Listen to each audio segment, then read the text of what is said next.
Lanny. How can I explain Lanny? Lanny's got some issues. He plays the older brother of the lead character, DeMarcus Johnson.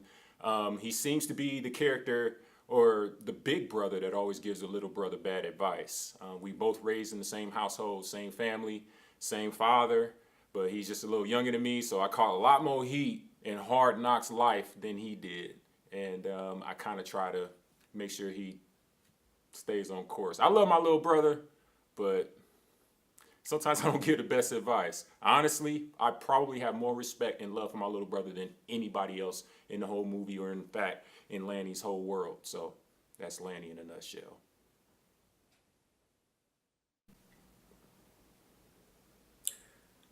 Pops. Pops is a rather complicated individual at this point in his life. His wife recently passed, and now he has his two sons. Even though they're grown, he still thinks about them and he contemplates who they are, what they are they who they should be. Pops has an older son, Lanny, and being the first son, Lanny has issues.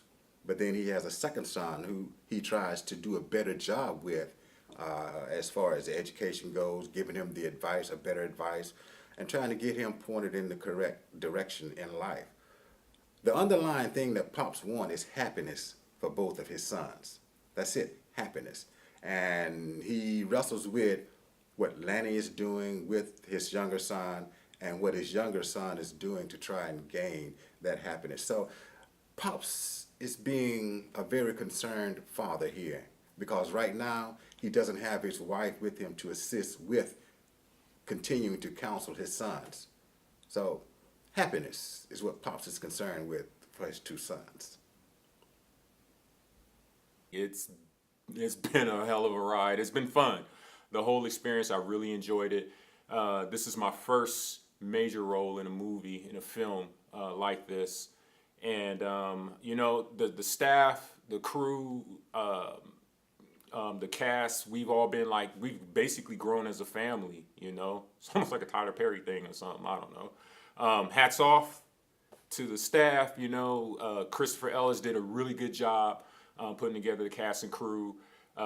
Hats off to Kimbrae, who's been there too with the assistants. Some of the cast members like Mike Grayson, Brittany Williams. We're just having a blast with this, and it's just been a fun ride.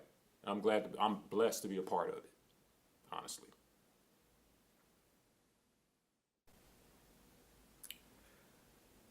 The process that this production has gone through, in my observation, has been a very impressive process.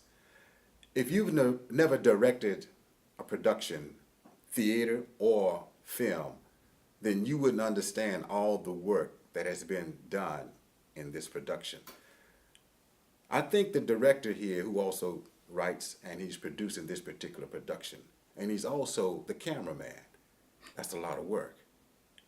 Like I said, you have to have directed, and directing in and of itself is a lot of work. For those of you that have directed, you understand what I am saying here. So when you write, produce, and you shoot, and you're the cameraman too, he has two ADs, one, and they're very good. They're doing a very good job of relieving Chris of a lot of work here.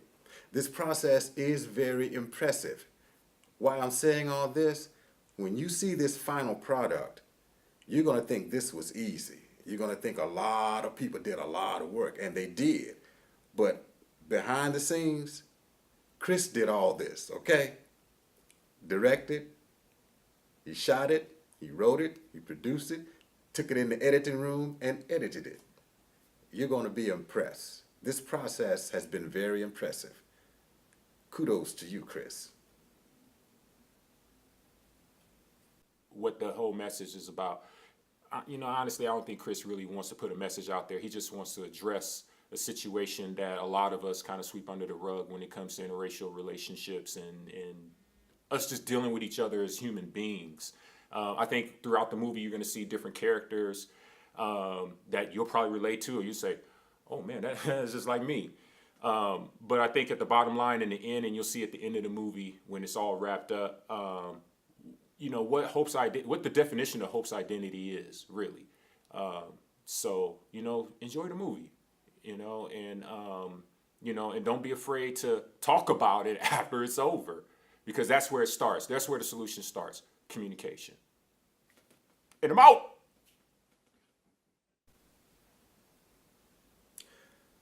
What the audience should expect from this movie.